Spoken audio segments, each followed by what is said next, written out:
This demonstration will be in Final Cut Pro, but we will be sure to provide directions for Adobe Premiere and provide support for any video editing tool that you are using to complete this project. I'm just going to demonstrate the example on Final Cut Pro, but again, use whatever technology works for you.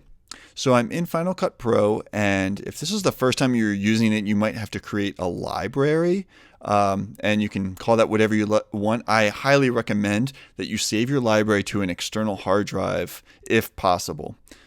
We're not going to be doing huge projects in here, but generally video takes up a lot of space. So if you have an external hard drive, I'd recommend saving your library to that instead of your computer, because that'll free up a little bit more space on your computer. If you don't have one, that's totally fine. You can just save to your computer, but just keep in mind the more videos that you add, the more space it's going to take up on your computer.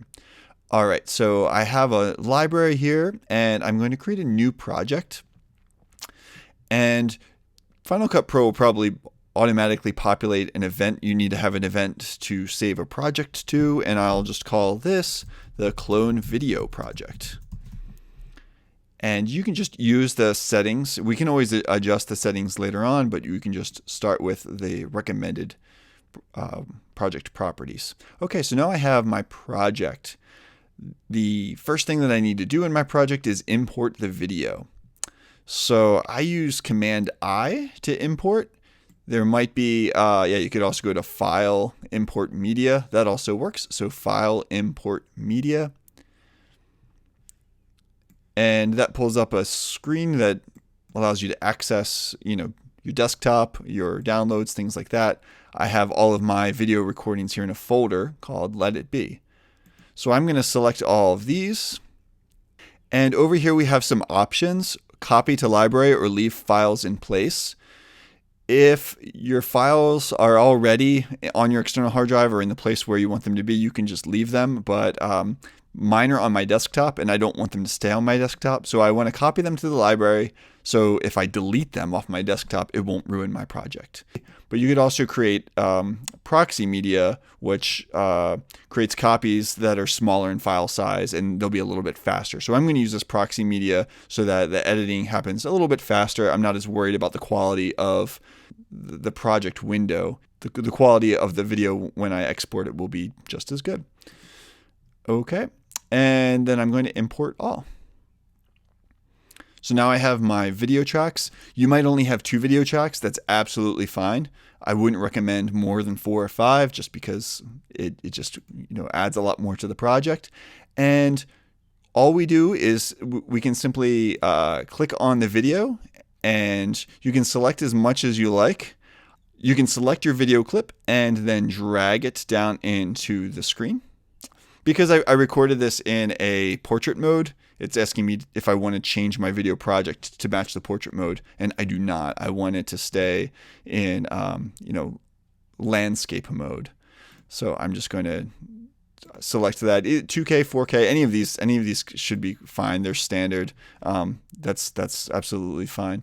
So now my project's going to be in standard. It's not going to be in portrait mode. So this is one of my videos. So I'll start with one just because as we add videos, it might get more and more complicated. So I can click on this video, and then there are two editing tools that are going to be really handy. One is the transform tool, and to use that, I click Shift and T. So Shift and T is transform.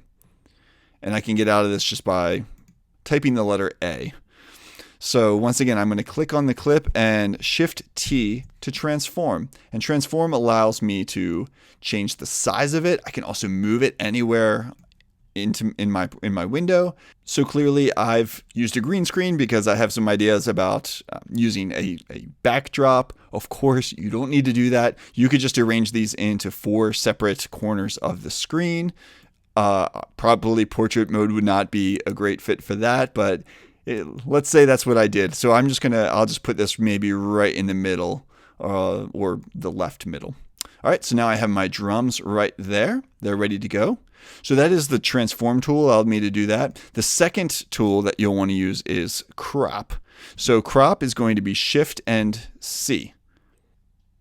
you can do it this way or that way. So either the trim or the crop tool. Again, that is Shift and C. To get out of this, I can just type A. So now I'm in A. I can't move it if I'm in A, but if I want, I can click on the clip again and Shift T to transform, or Shift C to crop. Okay, so that looks good. I'm going to click Done. Now I'm going to drag in another loop. So let's do, we'll do the guitar. And I am going to click Shift and T to move this over and resize it so that it matches the same size generally. Of course, I still have to crop it too. I suppose I want the figure to be consistent so that it looks like it's the same size person. Now I'm going to Shift C to crop, and I'll have this match.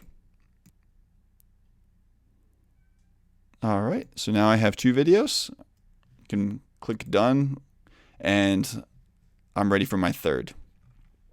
Okay, so I'll do the keyboard next. I'm going to bring this on top, and Shift T to transform.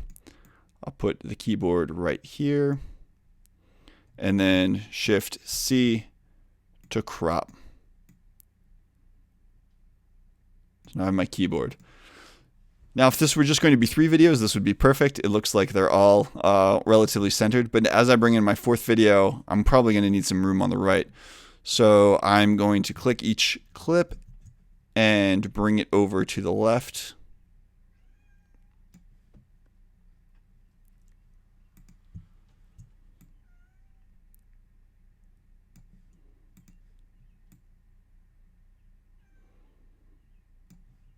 And then now I have space for the bass track.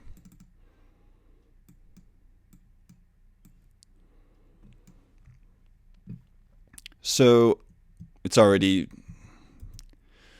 so once again, click on the clip and Shift T to transform.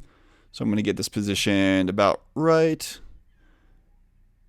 And then I'm going to use Shift and C to crop.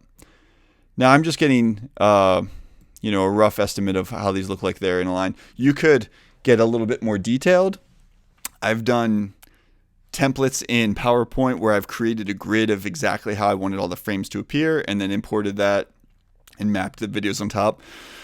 I would not expect anyone to do that. I think the idea for this is just to get 4 videos or 2 videos, 3 videos, 4 videos, however many there are on the screen at the same time and line them up. So I'm going to start with the top track here, and I'm going to trim everything that is not part of this last take. So this is pretty much my full take right here. I can see just by looking at the audio. So I think that one is about ready to go. And let's see here. This is the keyboard take. So I'm going to trim this one so that I just have the very end.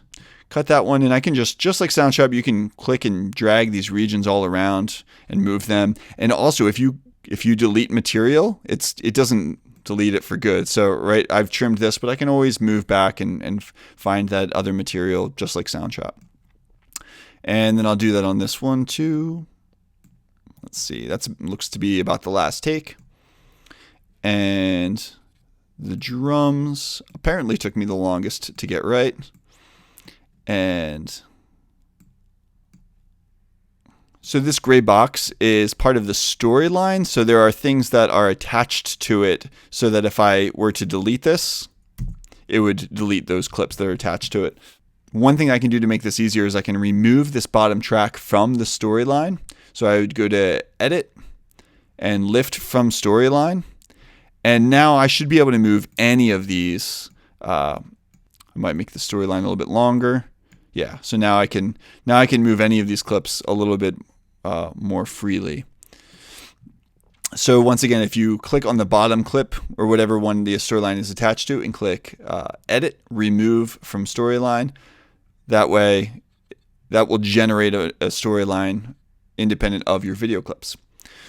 So now the trick is to line up all of these videos. So I might suggest starting with just one. To import the audio, you can go to File, Import Media, and export from your Soundtrap project to a wave. There we go. Let it be wave. And just like the videos, I can drag this into the project as well. It'll probably want to go below the video storyline. Yep. So I can even see, I'll try to zoom in here. I can see that the audio from my soundtrack project seems to match with the drums, and I can test that. And I don't have any other videos here at the moment. I can test that by pushing play, and I can hear that they are indeed in sync. So that, obviously, I'll probably zoom in a little bit further if I want to get really, really close. And you can remove, once you feel like you've got it, remove the audio from the video and see if it matches. And that does. So I'll just do that with each of the videos one at a time, making sure that they all line up with the video. So now that I have my drums lined up, I'll bring my guitar in and see same thing. I'm going to zoom in, and I want the beginning of my guitar to match the beginning of the audio. So you can see they come in right about there. And that matches, so I can remove the audio from the video. And I just keep doing that. I'm using, by the way, Command minus and plus to zoom in and out. Just like Soundtrap, the zoom tools are incredibly helpful for editing purposes. So now I'm going to line up my keyboard. Same thing. It looks like the audio comes in right about here. All right. And then the bass.